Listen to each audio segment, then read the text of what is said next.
ভাই একটা কথা বলুন তো, রিক্সাওয়ালা মামা কিংবা রাজমিস্ত্রিরা তো রোদে পুড়ে হাড়ভাঙা পরিশ্রম করে খাটুনি খাটে, তবুও তারা গরিব কেন? আর বিল গেটস, এলন মাস্করা কি মাটি কাটে না? তাহলে তারা এত টাকার মালিক কিভাবে? পার্থক্যটা গায়ের জোরে না দোস্ত, পার্থক্যটা জ্ঞানে। আজ আমি ধনী এবং গরিবদের এমন 5টি অভ্যাসের কথা বলবো যা আপনি শুনলে চেয়ার থেকে লাফ দিয়ে উঠবেন। নাম্বার 1, বড়লোক দেখানো বনাম বড়লোক হওয়া। আমরা যারা মধ্যবিত্ত কিংবা গরিব, তারা হাতে কিছু টাকা এলেই ভাবি পাশের বাসার ভাবিকে কিভাবে দেখাবো, দামি ফোন, দামি বাইক, ইএমআই এর কিস্তিতে জীবন শেষ।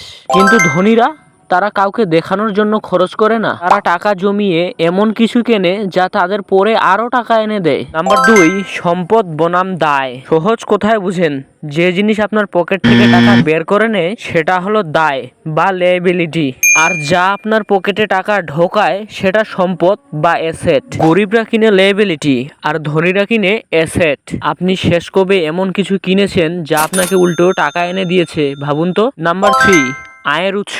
আপনার ইনকাম সোর্স কয়টা?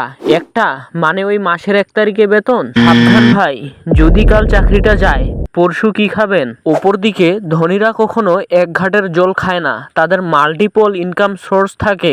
চাকরি গেল, ব্যবসা আছে, ব্যবসায় লস হলে ভাড়া আছে। আপনার কি আছে? নাম্বার 4, ঘাড়ের উপরের অংশ।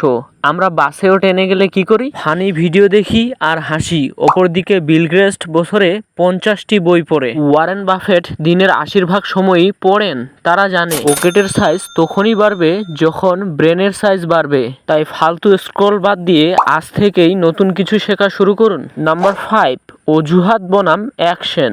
গরিবরা বলে আমার কপাল খারাপ, বাপের টাকা নাই, সরকার কিচ্ছু করে না, এই নেই সেই নেই। ওপর দিকে ধনীরা বলে যা নেই নেই, আমি এখন কি করতে পারি? তারা অজুহাত দেয় না, অ্যাকশন নেয় এবং ঝাঁপিয়ে পড়ে। জীবন আপনার, চয়েসও আপনার। আপনি কি সারা জীবন অভিযোগ করবেন নাকি আজই জীবন বদলাবেন? ভিডিওটি ভালো লাগলে আমাদের চ্যানেলটি সাবস্ক্রাইব করে আমাদের পরিবারে জয়েন হন।